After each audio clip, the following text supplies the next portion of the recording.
Guinéennes, Guinéens, ce 2 octobre 2014, 56e anniversaire de l'indépendance de notre pays, se déroule dans un contexte particulièrement difficile pour nos populations. J'ai décidé que les festivités commémoratives qui devaient se dérouler à Mamou soient reportées à une date plus propice. Notre peuple fait face à une grande épidémie qui touche certains de nos pays voisins et qui est aujourd'hui qualifiée de menace mondiale par la communauté internationale.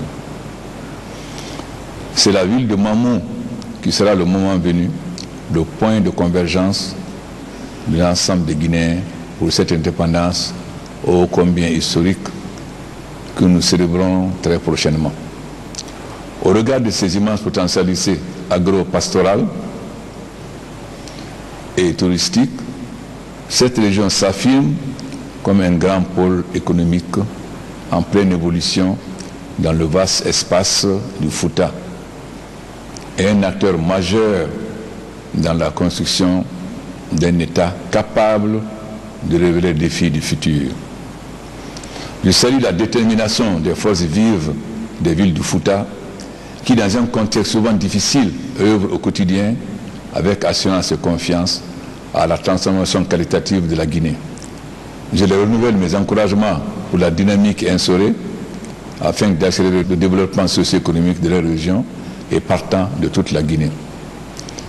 Cette épidémie s'est déclarée au moment, après tant d'efforts et de sacrifices, nous avons enfin constitué une base macroéconomique saine, une croissance à 2 chiffres, une forte réduction de l'inflation et la signature de conventions porteuses d'investissement pour le décollage économique effectif de notre pays. Cette épidémie s'est déclarée au moment où nous nous apprêtions à passer d'une saine gestion macroéconomique à une croissance et un développement économique permettant la production de richesses et le partage de revenus. Cette épidémie s'est déclarée au moment où, dans nos villages, les paysannes et paysans de Guinée, avec l'appui technique et financier des services de l'État, ont accru la production agricole et peu à peu atteignaient le niveau nécessaire pour l'autosuffisance alimentaire. Cette épidémie s'est déclarée au moment où les réformes des services sociaux de base, notamment les services de santé, devraient permettre l'accès de tous aux soins de qualité. Cette épidémie de la fièvre Ebola est arrivée au moment où l'économie guinéenne prend son envol avec les conclusions d'importants contrats miniers, le retour des investisseurs visitant notre pays et qui repartent confiants. Cette crise sanitaire a également eu pour conséquence une baisse de l'activité économique préjudiciable à nos finances publiques, sans oublier que nos hôtels qui ne désemplissaient pas ont vu leur capacité d'accueil réduite. Chaque fois que notre pays a eu à faire face à des événements douloureux, tels ceux provoqués aujourd'hui par l'épidémie de fièvre d'Ebola, il a su faire preuve de sursaut national en mettant en avant son unité et sa détermination à faire valoir par-dessus toute considération l'intérêt supérieur du peuple guinéen. Ce message d'unité et de solidarité nationale est partagé, n'en doute pas, par toutes les organisations politiques, les confessions religieuses, les organisations de la société civile, ainsi que par l'ensemble des acteurs économiques et sociaux, ainsi que les médias. Je voudrais ici adresser un message particulier à nos compatriotes qui en sont sceptiques sur la réalité de la maladie. L'Ebola est une réalité, une maladie grave qu'on peut soigner. Elle n'est donc pas une fatalité, car on ne meurt pas nécessairement d'Ebola.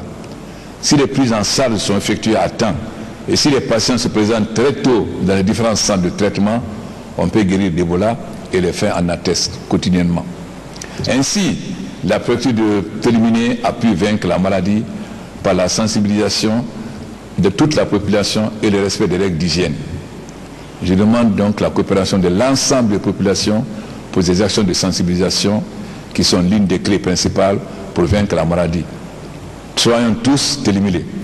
À ce propos, je tiens à vous assurer que les événements tragiques de Vomé, dans lesquels 8 personnes ont perdu la vie, dans le cadre d'une mission de sensibilisation contre l'épidémie, ne seront pas impunis et les coupables répondront devant la justice. Je reviens de New York en tant que président en exercice de l'Union, le Manu River, où s'est tenue l'Assemblée générale des Nations unies. Une résolution du Conseil de sécurité adoptée à l'unanimité de 15 membres avec le soutien de 150 États, déclarant l'Ebola comme une menace contre la paix et la sécurité mondiale a été adoptée. Un sommet spécial de haut niveau consacré à l'Ebola a été tenu. Devant la communauté internationale, en votre nom et au nom des pays frères et voisins touchés par l'épidémie, j'ai donné d'informations sur la situation et plaidé encore une fois pour la mobilisation de la communauté internationale dans cette lutte afin de contenir et de vaincre cette terrible maladie. J'ai insisté sur 4 points.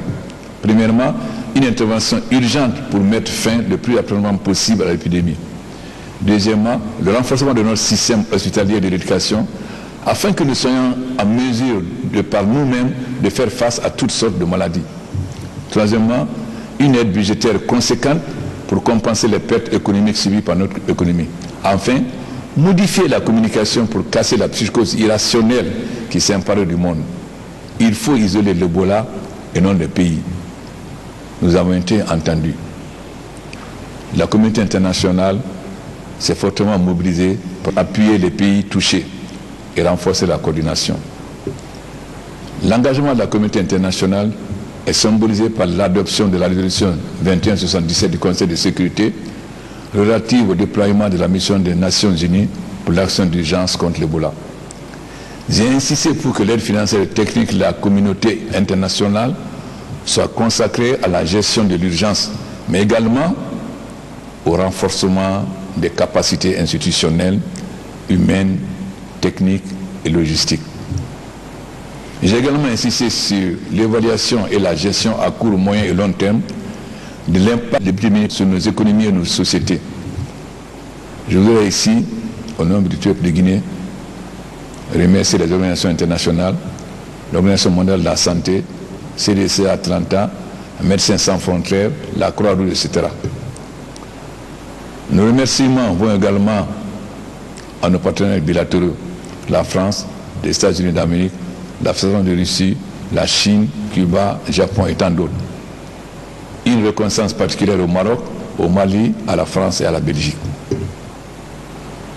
Guinéennes, Guinéens, je félicite toutes les couches de notre société qui se sont engagées dans cette lutte contre l'épidémie. Nous avons mis en place une coordination nationale de la lutte contre la fièvre à virus Ebola. Cette organisation multisectorielle doit assumer la responsabilité de notre réponse et servir d'interface avec nos partenaires techniques et financiers. Je veillerai personnellement au bon fonctionnement et à l'efficacité de ce dispositif. Je voudrais aussi vous rassurer que malgré les hésitations et les incompréhensions, je maintiens un dialogue soutenu avec tous nos voisins pour que les mesures de protection sanitaire indispensables ne deviennent pas un frein à l'intégration régionale. Je suis aussi préoccupé de la protection des Guinéens que de celle des habitants de la sous-région de l'Afrique et du monde. La collaboration de nos services de santé ne doit souffrir d'aucune négligence, d'aucune complaisance. Il est admis aujourd'hui par la communauté internationale que c'est l'épidémie qu'il faut isoler et non les pays. Nos voisins et le monde entier peuvent compter sur la Guinée pour qu'elle fasse sa part dans la lutte contre Ebola. Guinéennes, Guinéens, les épreuves font partie de la vie d'une nation. Elles constituent aussi des occasions pour renforcer nos liens et assumer notre communauté de destin. L'épidémie que nous combattons ne fait aucune distinction entre les Guinéens. Nous devons nous rassembler au-delà de nos origines, au-delà de nos opinions, au-delà de nos contradictions, pour préserver ce qui est au-dessus de tout, la vie et la pérennité de notre nation. Guinéens, chers compatriotes, nous devons renforcer notre cohésion, améliorer la communication et renforcer la confiance entre les différents acteurs de notre vie sociale. La rumeur et la panique ne sont possibles que là où sont absentes la sensibilisation et la communication. Pour lutter contre l'épidémie, le premier antidote est l'information.